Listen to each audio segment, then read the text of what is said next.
हा कार्यक्रम, हा एक परिसंवाद आपण इथे आयोजित केलेला आहे. त्याचं नाव आहे प्रौढ राजकारणातील तरुण विचार, म्हणजेच तरुण तुर्क आणि राजकारणात गर्क. मी इंग्लिशमध्ये जर भाषांतर करायचं झालं तर young Turks busy in politics. अनेकदा तरुण मतदारांमध्ये, मी खास करून कॉलेजच्या महाविद्यालयीन विद्यार्थ्यांमध्ये पॉलिटिकल लोकांबद्दल आणि पॉलिटिक्सबद्दल अनेक संभ्रम असतात. राजकीय नेत्यांबद्दल आणि राजकारणाबद्दलची प्रतिमा विद्यार्थ्यांमध्ये पूर्णपणे मलिन होताना आपल्याला पाहायला मिळते. हा परिसंवाद आयोजित करण्याचा प्रामाणिक हेतू हा आहे की ही जी प्रतिमा कुठेतरी मलिन होताना आपल्याला पाहायला मिळते, जे इमेज खराब होताना आपल्याला दिसतंय, ते कुठेतरी बदलण्याचा प्रयत्न आपण या परिसंवादाच्या माध्यमातून आपण करणार आहोत. आज तुम्ही जर पाहिलं तर सर्व पक्षातलं तरुण नेतृत्व जे आहे त्या सर्वांना आपण एका व्यासपीठावरती आणलेलं आहे आणि बहुधा ठाण्यात किंवा महाराष्ट्रात मला वाटतं पहिल्यांदाच असा प्रयोग हा झालेला आहे आणि तो ठाणे वैभवच्या माध्यमातून झाल्यामुळे मला खूप आनंद होत आहे. कुटुंबातला माझ्या घरामध्ये राजकारणात कोणी नाही, पण केवळ राहुलजी गांधी यांच्या सूचनेनुसार त्यांना मार्गदर्शक ठेवून त्यांच्याकडे बघून की आपण राजकारणात काहीतरी यावं आणि जबाबदारी घ्यावी, ही भावना मनात ठेवून मी ठाणे शहर विधानसभा युवक काँग्रेसची निवडणूक लढवली व ती जिंकलो. 3 वर्ष साधारणपणे मला काम करायला मिळाली. मी खूप आनंदी आहे. म्हणजे पक्षाच्या माध्यमातूनच नव्हे तर आपण जसं बघतोय की व्यासपीठावरती माझ्यापेक्षाही बोलणारी मंडळी खूप आहेत, बोलू शकतील, माझ्यापेक्षा जास्त काम ते करू शकतात किंवा करतात. पण थोडक्यात बोलायचा भाग झाला की ही तर कुठे सुरुवात आहे. मी माझ्या बोलण्यात एवढंच सांगेन युवकांना की आता या ठिकाणी मी बघतोय की निरनिराळ्या कॉलेजमधून मुलं मुली आलेल्या आहेत, काही पालकवर्ग आहे. तर कुठेतरी राजकारण्यांबद्दल हा संकोच ठेवू नका की राजकारणी काही करत नाहीत किंवा युवा नेतृत्व काही करत नाही किंवा बाबा जे काही आमच्यात काहीतरी वेगळं आहे किंवा ज्या घरातच काहीतरी राजकारण आहे, ज्याचे कोणतरी वडील काहीतरी आहेत, भाऊ काहीतरी आहेत, तोच राजकारणात जाऊ शकतो, हा समज तुम्ही कडे ठेवू नका. इथे ठेवलेली काही मंडळी असं ज्यांच्या घरात राजकारण आहे अशी मंडळी आहेत, पण अशी मंडळी आहेत की ज्यांच्या घरात राजकारणात कोणी नव्हतं, पण आज कमीत कमी ते या व्यासपीठावर येऊन बसून तुमच्याशी संवाद साधू शकतात.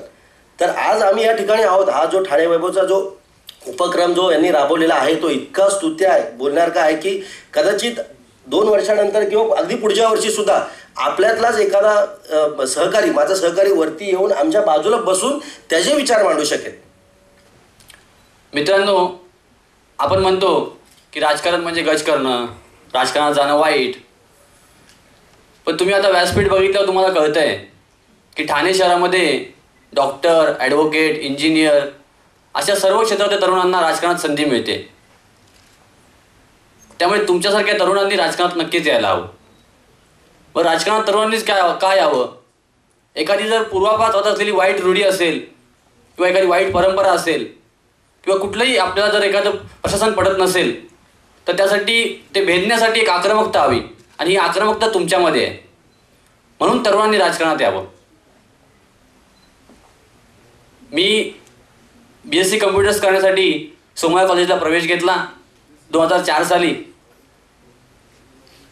आणि सगळ्या स्ट्रीमसाठी एक कॉमन विषय असतो, तुम्हाला माहिती असेलच, फाउंडेशन कोर्स.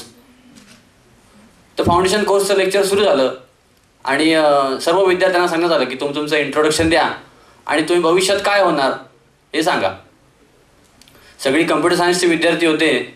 कोण सांगत होतं मी MCS करणार, कोण सांगत होतं मी MCA करणार, मी MBA करणार, मोठमोठ्या कोर्सेसची नावं घेत होती आणि माझा नंबर आला.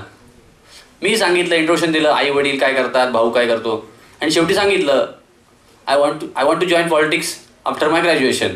सगळेजण माझ्याकडे एकदम विचित्र नजरेने बघायला लागले, अरे आर्ट्सचा विद्यार्थी आला का आपल्या वर्गात. नंतर त्यांना कळलं. तेव्हापासून म्हणजे त्यावेळेस मी ठरवलं होतं की आपण 15वी नंतर राजकारणात जायचं. माझं qualification, me BE civil engineer आहे. त्यानंतर मी MBA केलं आहे आणि सध्या मी लॉच्या 2nd इयरलाच अभ्यास करतो आहे. हे सगळं करत असताना मी बिझनेस सांभाळून राजकीय चळवळसुद्धा सांभाळतो आहे. मी काय फारसं लांबचं भाषण देणार नाही किंवा काही नाही, पण सांगायचा उद्देश एवढाच आहे की तरुण वर्ग जर राजकारणात आला तर राजकारण आणि सिस्टम हे बदलायला फारसा वेळ लागणार नाही. पण कोण इनिशिएटिव्ह घ्यायला तयार नाही. पॉलिटिक्स म्हटलं की सगळे घाबरतात. आपण एक स्टेप बॅकफुटला जातो पॉलिटिक्स म्हटलं की. तो एक माइंडसेट झालेला आहे लोकांचा की पॉलिटिक्स, राजकारण नको, राजकारण वाईट आहे, नेता चोर आहे. मी काही वेळा फिरत असतो तर लोक मला म्हणतात काय नेते, तर असं वाटतं की हा मला आदराने बोलतोय की शिवी घालतोय. कारण नेता बोललं की ती आयडेंटिटी तयार झालेली आहे नेताची. नेता म्हणजे तो शिकलेला नसतो, तो करप्ट आहे, तो वाईट आहे, सगळं त्याच्याबद्दल निगेटिव्ह आहे. पण मित्रांनो असं नाहीये. आपल्याकडे खूप चांगले नेते आहेत, आपल्याला माहीत नाहीत, ही आपलं दुर्दैव आहे. आपण राजकारणात यायला हवं आणि त्याच्यात परिवर्तन घडवून आणण्याचं काम जर आपण तरुणांनी केलं तर लवकरच राजकारण जे हळूहळू बदलते ते वेगाने बदलेल. तुमच्यासारखे जर एक इनोव्हेटिव्ह विचारची लोक जर राजकारणात आली तर नक्कीच राजकारणाचं रूप बदलेल. पॉलिटिक्स मला वाटतं हे तुमच्या क्लासरूममध्ये आहे, तुमच्या स्टाफ रूममध्ये, कॉलेजमध्ये आहे, तुमच्या ग्रुपमध्ये आहे, घरात आहे, प्रत्येक ठिकाणी. पण आपण गव्हर्नमेंट पॉलिटिक्स बघताना एक त्याला वेगळ्याच दृष्टिकोनाने बघतो. तर हा दृष्टिकोन मुळात बदलायला हवा तरुणांनी. एवढे दिवस होतं की राजकारण द्यायला पैसा लागतो, तुम्हाला बॅकअप लागतं, कोणातरी वर्थ असतं पाहिजे, अशा सगळ्या गोष्टी होत्या. पण मला वाटतं आता तो फारसा गरज राहिली नाही आहे. कारण आता प्रत्येकाकडे सोशल मीडिया आहे. तुम्ही थेट PM ला किंवा थेट CM ला, CP ऑफिसला, जिथे पाहिजे तिथे तुम्ही ईमेल्स लिहू शकता. पण फारसे विद्यार्थी करत नाही. विद्यार्थी म्हणावं की युवक करतच नाही. आपण पिक्चर बघायला जातो, आपण सगळ्यासाठी वेळ देतो, प्रत्येक गोष्टीसाठी आपण वेळ देतो. मला वाटतं आपल्या कंट्रीसाठी किंवा आपल्या महाराष्ट्रासाठी किंवा ॲटलिस्ट आपल्या सिटीसाठी की आपण जिथे राहतो त्यासाठी तरी आपण 5 मिनिटं वेळ द्यायला हवी, जेणेकरून आपण जिथे राहतोय तिथे सुधारणा होईल. मध्ये गेलो, पहिल्यांदा मला शॉक बसला. फर्स्ट इयरमध्ये टॉप केलं. मला आयुष्यात कधी टॉप काय असतं बघितलं नव्हतं. आमच्या सिंगाण्या शाळेत ऑनर सोसायटी असायची. 3.0च्या म्हणजे ऑनर सोसायटी. सगळे असे व्यासपीठावर बसायचे मुलं, असे त्यांचे रिपोर्ट कार्ड घेऊन 95%, 90%, आणि मी त्या कोपऱ्यात तिथे लास्टला बसायचो 50%, 45%. परंतु आज आनंद या गोष्टीचा आहे की हे सगळे मागे गेले आणि मी पुढे येऊन बसतो आणि बोलतो हॉटेल मॅनेजमेंटमध्ये 95%, बोल आता काय. तर मला तुम्हाला सगळ्यांना एवढंच सांगायचं आहे की तुमची प्रत्येकाची जी आवड असेल तुम्ही त्या आवडीच्या हिशोबाने तुमचा अभ्यास करा. कारण तुमचे वडील जर तुम्हाला सांगितलं तर तुला इंजिनियरच व्हावं लागणार, तर ते तुम्ही फोर्सफुली अभ्यास करू नका. बेस्ट एक्झाम्पल 3 इडियट्स पिक्चर किती लोकांनी बघितलं? सगळ्यांनीच बघितलं. त्यामध्ये आहे ना, त्याला फोटोग्राफीची आवड आहे, फोटोग्राफी करतो ना. तर प्रत्येकाने जी तुमची आवड आहे ते करावं. म्हणजे माझी आवड तसं तुम्ही बघितलं, मला कुकिंग आवडतं, मला फोटोग्राफी आवडतं, मला गाड्या आवडतात. परंतु सोबतच मला पप्पा नेहमी म्हणाले की काही करत असताना तुझी एक स्वतःची एक ओळख निर्माण कर. आणि आजही जर कुठे मी गेलो आणि जर मला कोणी असं म्हणालं की पप्पांना कोणी म्हणालं की पूर्वेश तुमचा मुलगा आहे ना, तर त्यांना आनंद होतो.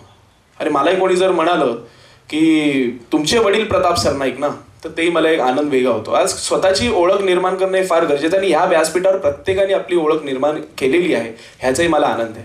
कारण निरंजन दादा सुद्धा तुम्ही बघितलं तर आमचे होर्डिंग्सवर आम्ही तसे दुश्मनच असतो. कारण एक इथे शिवसेनेचा होर्डिंग तर त्याच्याच बाजूला राष्ट्रवादीचा होर्डिंग. तुम्हाला कदाचित वाटत असेल की राष्ट्रवादी आणि शिवसेनेचे सगळे दुश्मन आहेत, कदाचित सिनियर लेवलमध्ये असतील, परंतु आमच्यात तसं काही नाही. आम्ही सगळे मित्र आहोत. आजही सांगेन की मी राजकारणात आलो असं मी कधीही मानत नाही. मी समाजकारण आजही करतोय आणि हे समाजकारण करत करत बाय डिफॉल्ट म्हणा पण राजकारण घडत जात आहे. माझ्या मते या इकडे व्यासपीठावर जेवढे जण आहेत तेवढे सगळेजण समाजकारणालाच जास्त वाव देतात. कारण जे काय आपण कार्य करतो त्या कार्याच्या माध्यमाने समाज हित झालं पाहिजे, समाजाचा काहीतरी फायदा व्हायला पाहिजे, हा एक प्रयत्न त्यांचा प्रामाणिकपणे असतो. राजकारणाच्या माध्यमातून मला काय साध्य करायचं आहे, तर मगाशी मी आपल्याला सांगितल्याप्रमाणेच की राजकारणाच्या माध्यमातून समाजहित समाजकार्य काय करता येईल. कारण समाजाने बरंच काही आम्हाला दिलेलं आहे आणि जी पदं दिलेली आहेत, जी संधी दिलेली आहे, त्या संधीचं सोनं करून समाजाला काय देता येईल हा एक प्रामाणिक प्रयत्न आमच्या सगळ्यांकडनं असतो. आत्तापर्यंत आपल्या सर्वांच्या भावना अशा असतील की राजकारण हे चांगलं नाही आहे, राजकारण हे खराब आहे. पण तुम्हाला सांगतो की आत्ता जेव्हा निवडून मी गेलो लोकसभेमध्ये 543 असे निवडक खासदार आहेत पूर्ण देशामधून.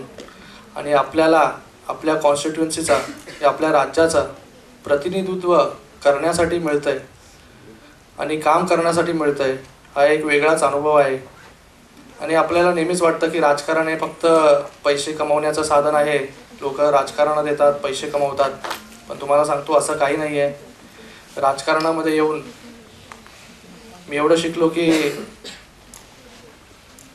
लोकांसाठी काम करणं किती एक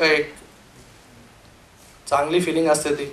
आणि आपल्याला सर्व दारं जी आहेत काम करण्यासाठी, वेगवेगळ्या उपाययोजना कशा आपल्या कॉन्स्टिट्युएन्सीमध्ये आपण आणू शकतो याकडे हा सर्वात मोठा त्यातला भाग आहे.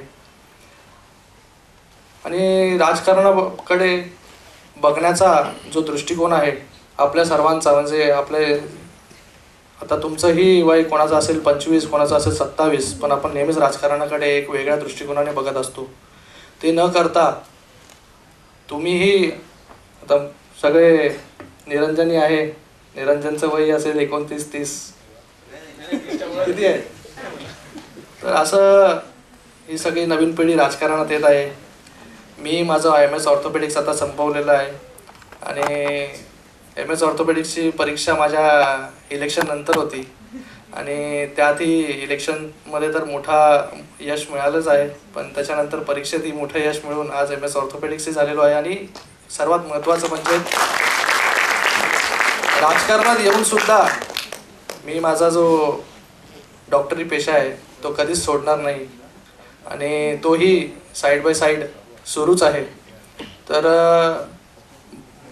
एवढं सगळं राजकारणाविषयी म्हणण्याचं उद्दिष्ट एवढंच की आपण सर्वांनी राजकारणाकडे बघण्याचा जो दृष्टिकोन आहे तो चेंज करावा. आणि तुम्हीही कुठल्या ना कुठल्या पद्धतीने काही ना काहीतरी करून या समाजासाठी आपण काय करू शकतो. आणि आज वेगवेगळ्या पक्षाची लोक, आम्ही सगळे मित्रच आहोत, मंदार असेल, निरंजन असेल, पूर्वेश असेल, हे सगळे एकाच मंचावरती बसलेलो आहोत. आत्तापर्यंत राजकारण जे आहे ते पक्षाच्या अवतीभवती फिरत होता. पण मला असं वाटतं की यापुढे पक्ष वगैरे सगळ्यांनी थोडंसं बाजूला ठेवून फक्त डेव्हलपमेंटवरती जर आपण बोललो तर आपल्या देशाचा विकास हा नक्कीच होऊ शकतो.